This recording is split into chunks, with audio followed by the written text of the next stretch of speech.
and it poses serious risks to North Carolina. Brunswick, New Hanover, Pender, Bladen, Columbus, and Robeson counties are under a tropical storm warning. Many more counties are under a tropical storm watch, covering a broad swath of eastern North Carolina, the Sandhills, and most of our coast.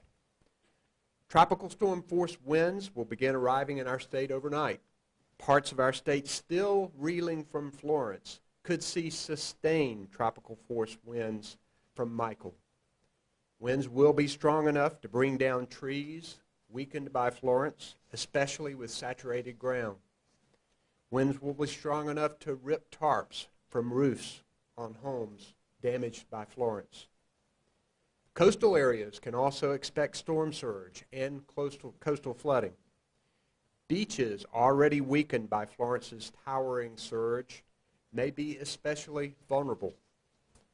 Rain will increase across our state today, with the hardest rain expected Thursday and Thursday night. As much as 7 inches of rain could fall in some areas, and the whole state will be getting some rain. Heavy rain could cause flash flooding and river flooding. And if you live in an area where flooding has happened before, you need to keep a close eye on the forecast, and you need to be ready to evacuate if you're told to do so. The last thing people cleaning up from Florence need right now is more wind and rain. But this storm is coming, and we will be ready for it. This morning, I've declared a state of emergency for Hurricane Michael. This allows state resources to be used to help local governments respond to the storm. I've also ordered that certain restrictions for trucks and heavy equipment be waived. This helps storm response vehicles moving in and through our state, and also helps farmers who are yet again working to move crops and livestock ahead of the storm. I have activated the National Guard. 150 National Guard troops will report for duty this afternoon. We are grateful for their service. And again, this week, we mourn with them the loss of Sergeant James Allen Slape, a member of the North Carolina National Guard, who fell while serving in Afghanistan last week. I talked to his family yesterday. They are all in our thoughts and prayers, and we are grateful for their sacrifice and Sergeant Slape's bravery. So now, to tell you more about the efforts to prepare for Hurricane Michael and what you can do to prepare, here is Emergency Management Director Mike Sprayberry. Mike? Thank you, Governor. Good morning, everyone. The State Emergency Operations Center will raise its activation level up to a 3 today at 1 p.m. This means we'll be operating on a 24-hour basis and have the NCEM team and other members of our state emergency response team here at the EOC, as well as our FEMA liaison, to ensure that we are prepared to respond to the impacts from Hurricane Michael. We continue to monitor Hurricane Michael closely and remain in close contact with the National Hurricane Center to ensure that we have the latest data.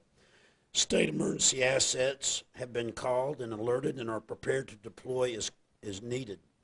As the governor noted, we have positioned North Carolina National Guard soldiers and vehicles in key locations throughout the state to ensure that they can be ready if needed for flood response operations.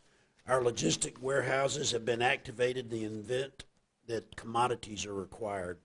We all need to remember that while this storm won't be as powerful as Hurricane Florence, when it reaches us, it will still be dangerous. It can cause power outages, downed trees, flash floods, tornadoes, and riverine flooding. Let's ensure that we're all prepared at the individual, local, and state level. To that end, we make the following recommendations. Please have your family emergency kit ready and make sure it's been restocked if you used it during Florence. If you have questions regarding what should be in the kit, download the ReadyNC app on your smartphone. It'll let you know what should be in the emergency kit. It'll help you locate open shelters and provide you with other preparedness tips. You should also use The NCM Flood Inundation Mapping and Alert Network, known as FIMAN, to ensure that you are aware of potential flooding in your area by logging in at fiman.nc.gov. That's fiman.nc.gov. You can also sign up to be alerted by text or email when the rivers or streams begin to rise near you. Also, follow the instructions of your local officials and stay tuned to local media to make sure that you have situational awareness. And as always, thank you for your support of the North Carolina State Emergency Response Team. Thank you, Governor. Thank you, Mike. We have part of our Hurricane Michael response team here, and we'll take any questions about Hurricane Michael that you might have for us. Anybody? Okay, they'll give you a microphone. Let them give you a microphone. Yep. Any idea of how many houses right now are blue tarp in Eastern North Carolina? And what are you doing about folks who actually may be threatened with this storm when it rains? So we are still in the process of providing more tarps to the counties as requested, so we don't have a really strong number about how many folks have a blue tarp on their roofs. But we're still working closely with the counties to provide them as requested. One of the reasons for the warning today is to let people know ahead of time that this may be a problem. I've seen a lot of blue tarps as I've traveled across the state. A lot of volunteer groups are helping people get their homes back, and many contractors are out there, and so we're providing them the warning that these tropical storm force winds could cause problems there. Yes, sir. Karen.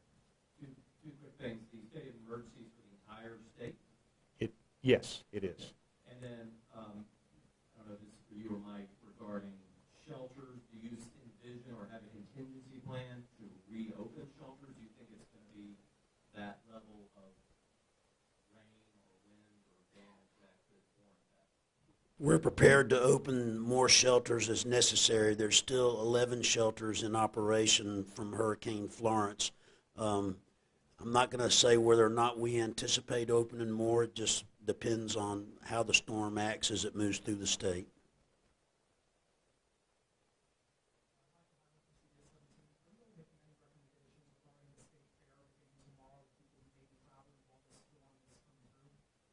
We have not made any recommendations regarding the state fair.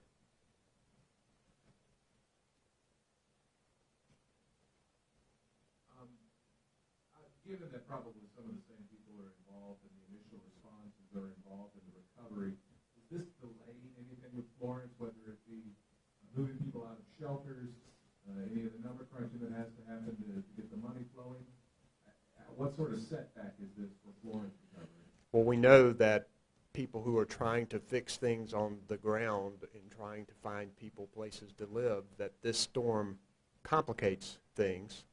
But if you'll stay for my budget presentation, the fact that we have now had 2 major storms within 23 months, we want to do a little something extra regarding making sure that we can focus on recovery while still being able to respond at peak capacity to the response in a storm, since both of them are centered right here in emergency management.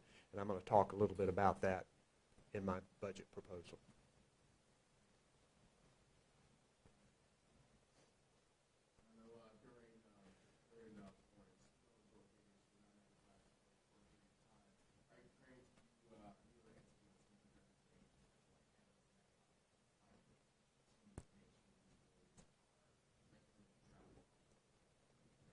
The Department of Transportation will be on ready to deal with flooded roads as conditions warrant.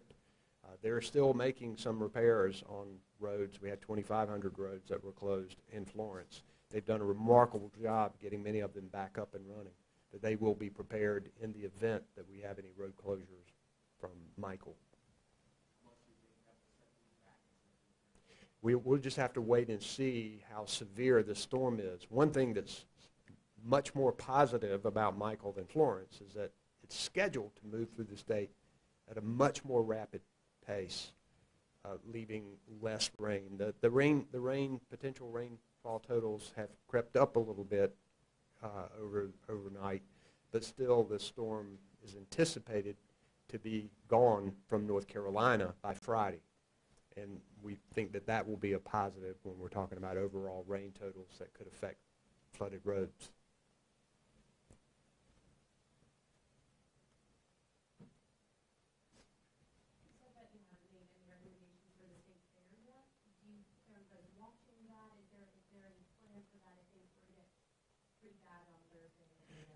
You know, Commissioner Troxler and his department are working on the state fair, and I would direct those questions to him. I imagine that if wind got to a certain situation, they might deal with certain rides, or I don't know the answer to that. I'm speaking out of my league, so you'd have to talk to Commissioner Troxler.